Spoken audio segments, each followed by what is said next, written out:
On vient vous aider, vous dites non, non, nous sommes souverains. Il y a un problème quelque part là. Vous savez, quand le pouvoir est toujours contrôlé par les étrangers, quand un pouvoir politique est contrôlé par les étrangers, il y a un fort taux de corruption. Un fort taux de corruption. Parce que les nationaux ne corrompent pas. Mais la plupart des nationaux là portent des masques. Peau noire, masque blanc. Tous, ils sont proches de Kagame. Est-ce que tu as vu dans... C'est pas possible. Écoute, tu as vu dans ce qu'ils ont... J'ai suivi certains accuser même Nicolas Gravier. J'ai dit ceci. De Rwandais. Tu as vu dans... Ça, ce sont des questions secondaires.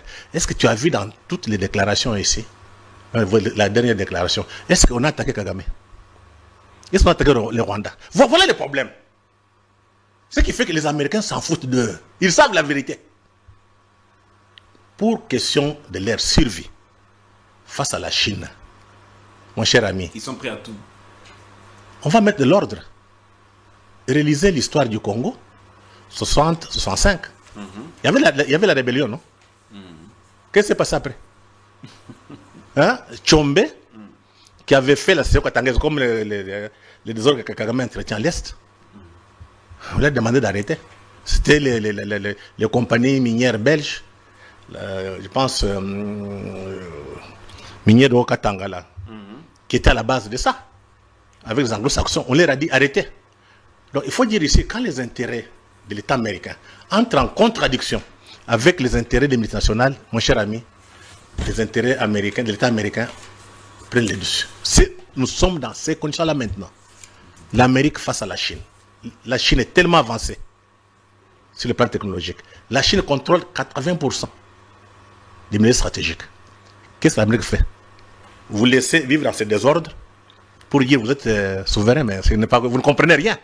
On vient mettre l'ordre, c'est pour notre bien. C'est vraiment, j'ai dit, l'arrivée de ces deals, ça va tenir. Ces deals va sauver le Congo. Parce qu'aujourd'hui, on commence à parler. Qui a signé le document à Washington? L'État rwandais, l'État congolais. Ça dit quoi? Ceux qui pensaient que le Congo allait disparaître sont trompés. Mais qu'en est-il de la gestion commune des parcs nationaux, du gaz, du pétrole, tout ça?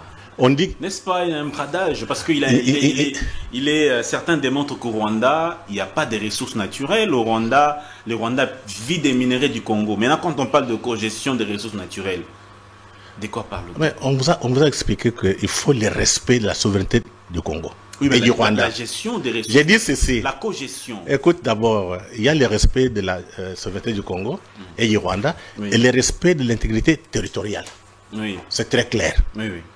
Donc, l'État rwandais a ses mines, s'il en a. L'État rwandais a... D'ailleurs, quand vous prenez le lac Kivu, il y a du méthane. Les méthanes, on peut signer des accords avec les Rwandais pour l'exploiter ensemble. Quand vous voyez l'Ouganda, nous avons le pétrole. On peut signer un accord avec les Rwandais pour exploiter le pétrole ensemble. Mais pour le moment, et le méthane, et le gaz, pardon, le pétrole, l'Ouganda et les Rwandais exploitent seuls. Nous sommes perdants.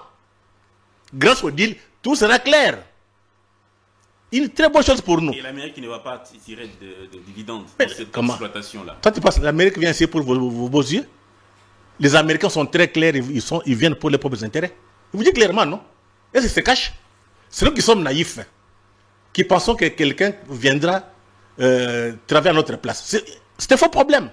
Donc, nous devons vite réfléchir, penser autrement, changer les narratifs, changer même notre imaginaire. On a un imaginaire d'esclaves. C'est tous les élites congolaises. Ils restent bras croisés, on va les donner à manger.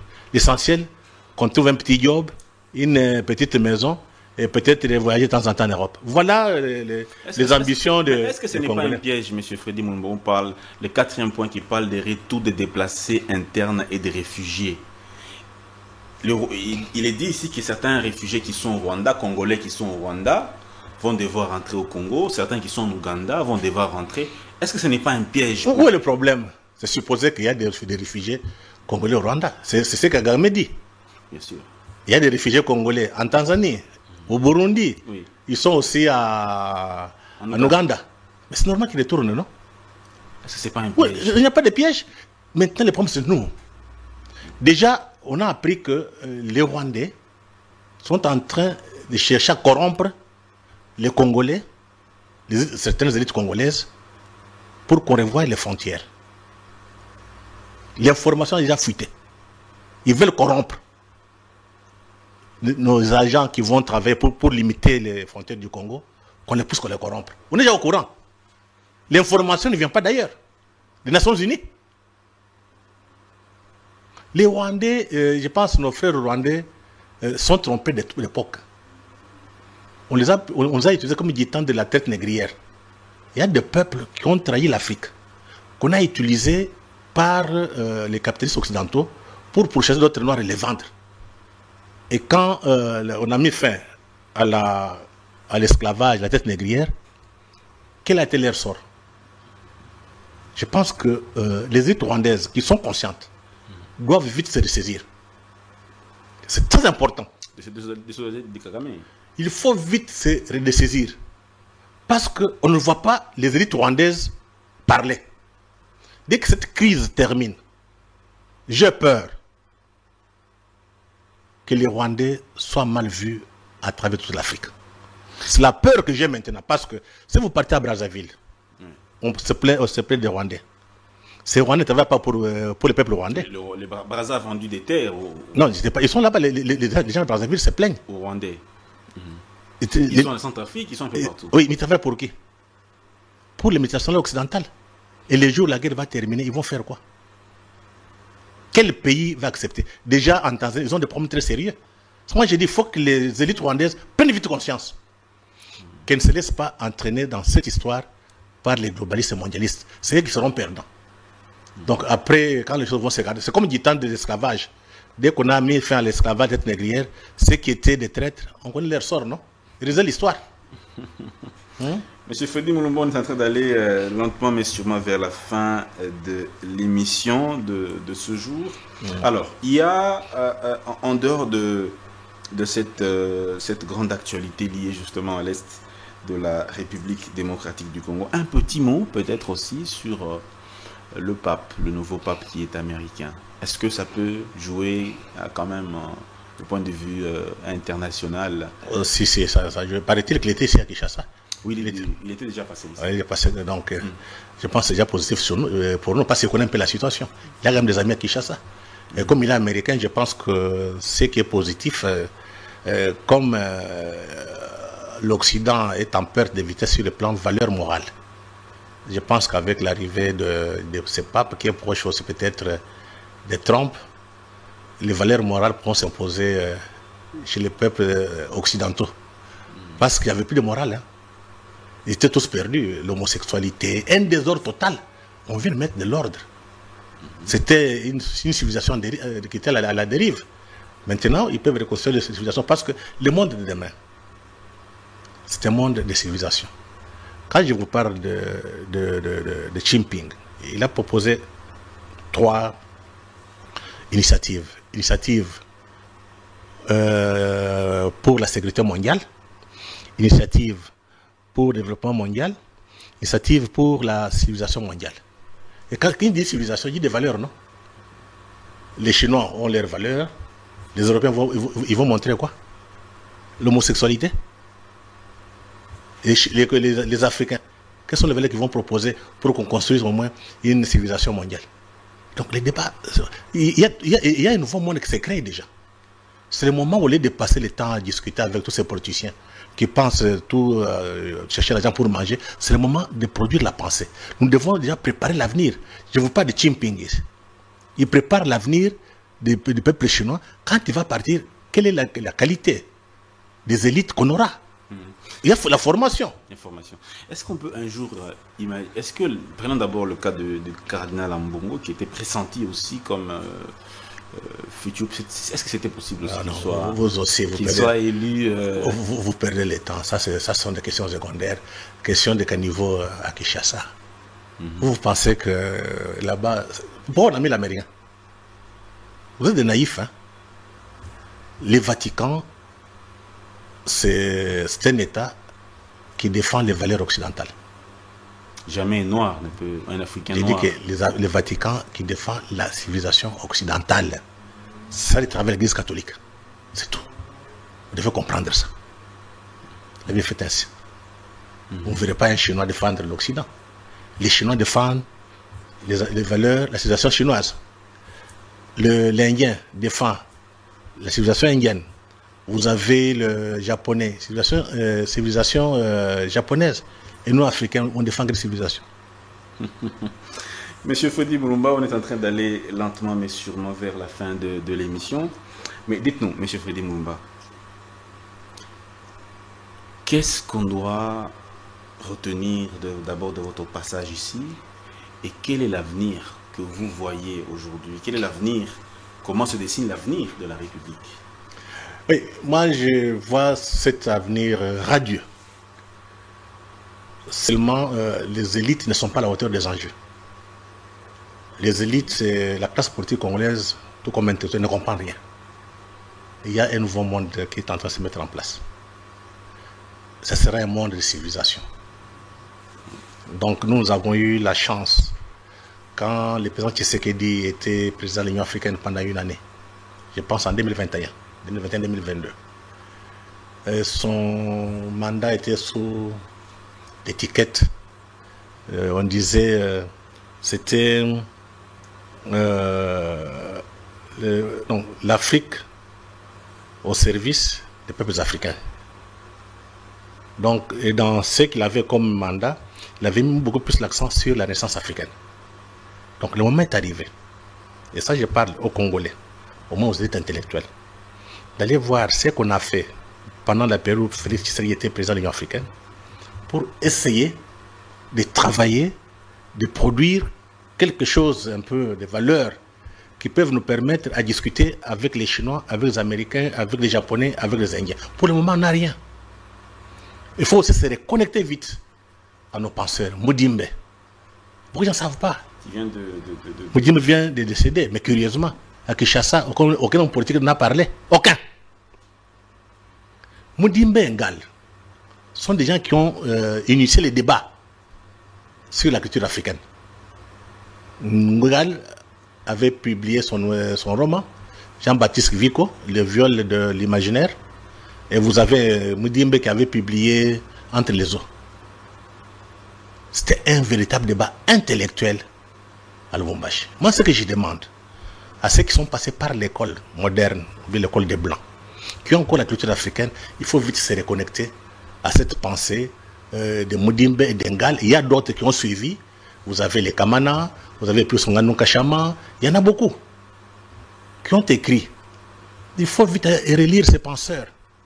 Lire les romanciers qui dépeignent un peu notre propre société. Généralement, quand vous discutez, vous voyez un peu les Africains, donc les Congolais en particulier, le contenu est vide. C'est parce que ces gens-là ne lisent pas leurs propres auteurs. Il y a beaucoup d'ouvrages qui sont publiés ici. Qui les lit? Mais quand ils se retrouvent, on va vous dire non, nous devons nous mettre ensemble pour avoir une paix, comme ça on va sauver le pays. Les catholiques proposent quoi? Pacte, c'est du jamais vu. C'est du jamais vu. Pacte, c'est quoi? C'est vide. Il faut que les intellectuels, les véritables intellectuels, se reconnectent rapidement au recours à l'authenticité de Mobutu. Ah, c'était une dictature, M. Fodi. Tu ne comprends pas. Il faut se reconnecter. Ce n'est pas ça. Il y avait une pensée. Je t'ai dit qu'il y avait une pensée. Il y avait une façon de voir les choses. Non, non, non. Ça, c'est ce qu'on vous a dit. Est-ce que vous avez lu Kangafu, les philosophes? Tu l'as lu? Mais comment expliquer que pendant l'époque de Mobutu, certaines choses étaient prohibées? Vous êtes encore jeune. Moi, ce que je vous demande, prenez le temps de relire toute l'histoire de la période de Mobutu. C'est ça le drame ici. Notre faiblesse, c'est qu'on n'a pas une mémoire collective. Voilà, on parle comme ça. Tous ces politiciens qui parlent ici posent leurs questions. Qu'est-ce qui s'est passé en 1960-65? Comment Mobutu est parvenu à faire le recours à l'authenticité? Et qui était derrière? Et pourquoi? Non, ils s'embrouillent. Et demain, quand on va dire qu'il faut construire encore un nouvel État, ils viendront avec les mêmes histoires de l'Occident. Ils vont copier en Belgique, ils vont encore copier à Paris pour dire nous avons une constitution. On a un problème. Le moment est arrivé à ce que ceux qui sont encore capables de réfléchir correctement, réfléchissent, produisent la pensée. C'est important. Le cas des deals. Tu vois les drames. Oui. Je vois dans cette histoire des deals, je vois les politiciens discuter. Oh, nous ne sommes pas d'accord, on a vendu le Congo. On a bradé les minéraux. On a bradé les minéraux. Où sont les intellectuels? Quand je dis intellectuels, géopolitologues, vous avez historiens, vous avez de qui encore des économistes qui doivent expliquer. On a laissé l'avenir du pays dans les mains des politiciens. C'est pas normal. Un politicien n'a jamais produit la pensée. Et s'il n'y a pas de penseurs, il ne faut pas attendre des miracles que les politiciens fassent quelque chose. C'est faux. Donc il faut que les gens produisent la pensée, que les politiciens aillent se ressourcer pour mettre ça en pratique. C'est comme ça que les sociétés fonctionnent. Vous partez en Chine. C'est vrai, les Chinois ont leur style. Mais vous voyez que c'est que Xi Jinping est en train de faire comme travail. Il donne cours. On étudie sa pensée. Qu'est-ce qu'on vous dit? Mao a libéré la Chine. La Chine est debout. Deng Xiaoping a enrichi les Chinois. Et Xi Jinping, qu'est-ce qu'il fait? Il donne la puissance à la Chine. Il y a toute une continuité. Et chez nous, les gens se battent encore pour manger. Les gens se battent encore pour les intérêts étrangers. Il y a un problème quelque part, non? Est-ce qu'on peut être fier de dire qu'on est des élites? Sans vision, sans ambition de grandeur, sans volonté de puissance. Vous voyez tes hommes politiques, vous ne valez pas la peine. C'est bien d'aller faire le commerce parce qu'ils aiment beaucoup manger, avoir des biens matériels. Qu'ils aillent faire le commerce. Un politique, c'est celui qui peut laisser un homme d'État, qui laisse un nom dans l'histoire. Après peut-être 10 ans, 20 ans, 30 ans, on va dire non. Dans ces pays, on avait un homme. C'est cet homme qui a libéré le Congo. Voilà la mission d'un homme d'État.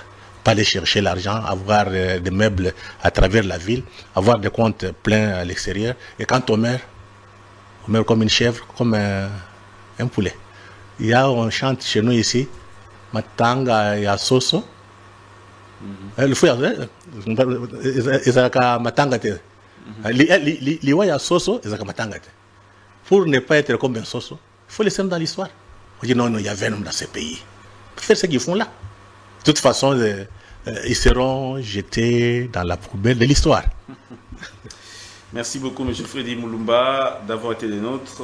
Nous savons que vous êtes quand même, vous êtes du bon côté de l'histoire quand même. Ah, nous sommes du bon côté de l'histoire. Ça fait plus de 15 ans qu'on se bat. On n'a pas changé de position. Vraiment. Et nous savons qu'on va gagner. Et il y aura la main de Dieu qui va arranger tout. Ne vous en faites pas. Holocauste Congo, nous à la balkanisation, c'est toujours la campagne que vous menez chaque jour, tous les jours, pour que le Congo reste un et un. J'espère, je voudrais intervenir, j'avais oublié.